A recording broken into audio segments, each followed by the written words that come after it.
Glory to God the Father and Son Yeshua Mashiach.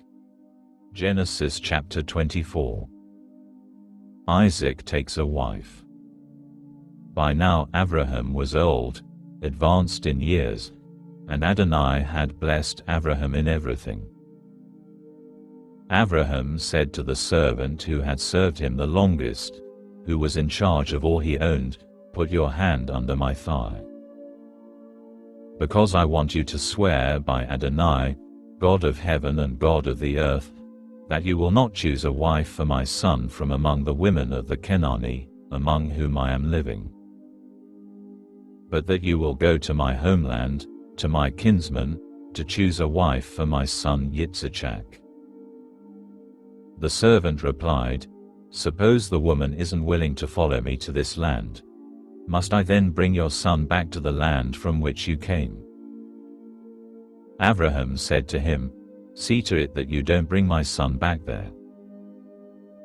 Adonai, the God of heaven, who took me away from my father's house and away from the land I was born in, who spoke to me and swore to me, 'I will give this land to your descendants,' he will send his angel ahead of you, and you are to bring a wife for my son from there. But if the woman is unwilling to follow you, then you are released from your obligation under my oath. Just don't bring my son back there." The servant put his hand under the thigh of Abraham his master and swore to him concerning the matter.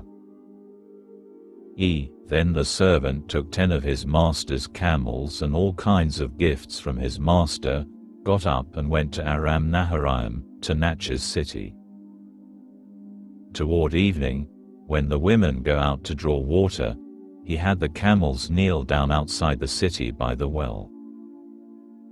He said, "Adonai, God of my master Abraham, please let me succeed today, and show your grace to my master Abraham. Here I am, standing by the spring, as the daughters of the townsfolk come out to draw water. I will say to one of the girls, 'Please lower your jug, so that I can drink.' If she answers, 'Yes, drink,' and I will water your camels as well, then let her be the one you intend for your servant Yitz'chak. This is how I will know that you have shown grace to my master." Before he had finished speaking, Rivkah the daughter of Bethuel son of Milcah the wife of Nachor Abraham's brother, came out with her jug on her shoulder. The girl was very beautiful, a virgin, never having had sexual relations with any man. She went down to the spring, filled her jug and came up. The servant ran to meet her and said, "Please give me a sip of water from your jug to drink." "Drink, my lord," she replied, and immediately lowered her jug onto her arm and let him drink. When she was through letting him drink, she said, "I will also draw water for your camels until they have drunk their fill."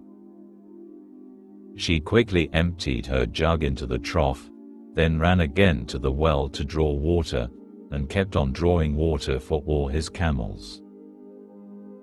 The man gazed at her in silence, waiting to find out whether Adonai had made his trip successful or not. When the camels were done drinking, the man took a gold nose ring weighing 1/5 of an ounce and 2 gold bracelets weighing 4 ounces, and asked, "Whose daughter are you? Tell me, please. Is there room in your father's house for us to spend the night?" She answered, "I am the daughter of Bethuel the son Milcah bore to Nachor," adding, "We have plenty of straw and fodder, and room for staying overnight." The man bowed his head and prostrated himself before Adonai. Then he said, "Blessed be Adonai, God of my master Abraham, who has not abandoned his faithful love for my master, because Adonai has guided me to the house of my master's kinsman." The girl ran off and told her mother's household what had happened. Rivkah had a brother named Lavan. When he saw the nose ring, and the bracelets on his sister's wrists besides, and when he heard his sister Rivka's report of what the man had said to her, he ran out to the spring and found the man standing there by the camels. "Come on in," he said, "you whom Adonai has blessed. Why are you standing outside when I have made room in the house and prepared a place for the camels?" So the man went inside, and while the camels were being unloaded and provided straw and fodder, water was brought for him to wash his feet and the feet of the men with him. But when a meal was set before him, he said, "I won't eat until I say what I have to say." Lavan said, "Speak." He said, "I am Abraham's servant. Adonai has greatly blessed my master, so that he has grown wealthy. He has given him flocks and herds, silver and gold, male and female slaves, camels and donkeys. Sarah my master's wife bore my master a son when she was old, and he has given him everything he has. My master made me swear, saying, 'You are not to choose a wife for my son from among the women of the Kenani, among whom I am living. Rather, you are to go to my father's house, to my kinsman, to choose a wife for my son.' I said to my master, 'Suppose the woman isn't willing to follow me.' Abraham answered me, 'Adonai, in whose presence I live, will send his angel with you to make your trip successful, and you are to pick a wife for my son from my kinsman in my father's house. This will release you from your obligation under my oath.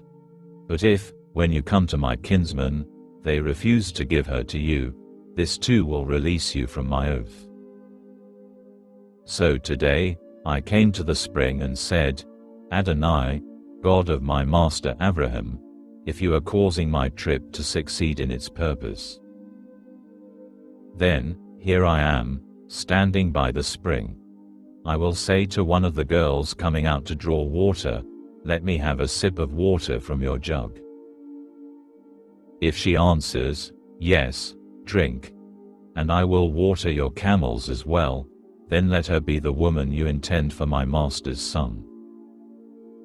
And even before I had finished speaking to my heart, there came Rivka, going out with her jug on her shoulder. She went down to the spring and drew water. When I said to her, "Please let me have a drink," she immediately lowered the jug from her shoulder and said, "Drink, and I will water your camels as well." So I drank, and she had the camels drink too. I asked her, "Whose daughter are you?" And she answered, "The daughter of Bethuel son of Nachor, whom Milcah bore to him."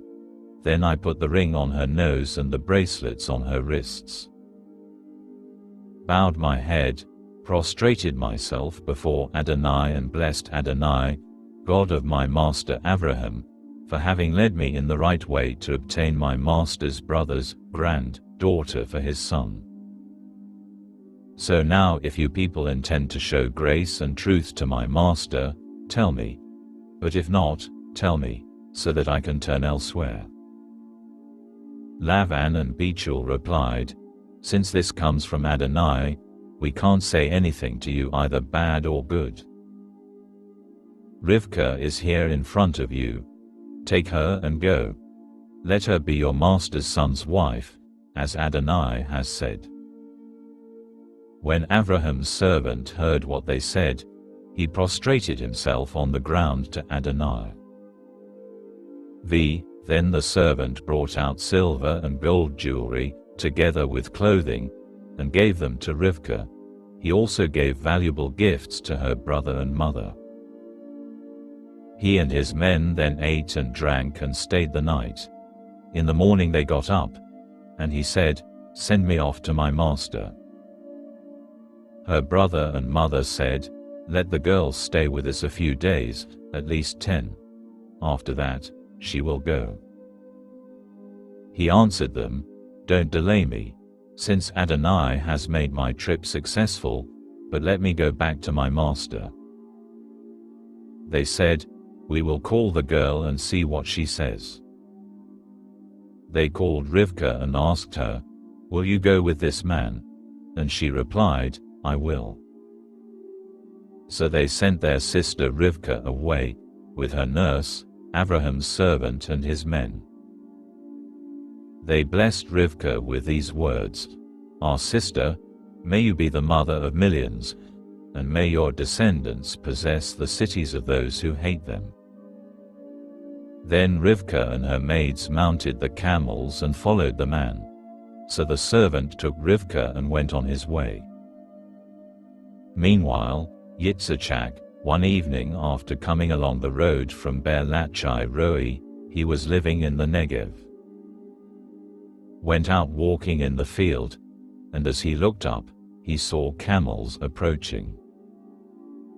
Rivkah too looked up, and when she saw Yitz'chak, she quickly dismounted the camel.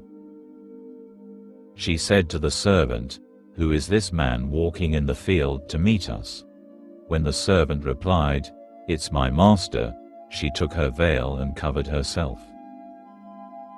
The servant told Yitz'chak everything he had done. Then Yitz'chak brought her into his mother Sarah's tent and took Rivkah, and she became his wife, and he loved her. Thus was Yitz'chak comforted for the loss of his mother.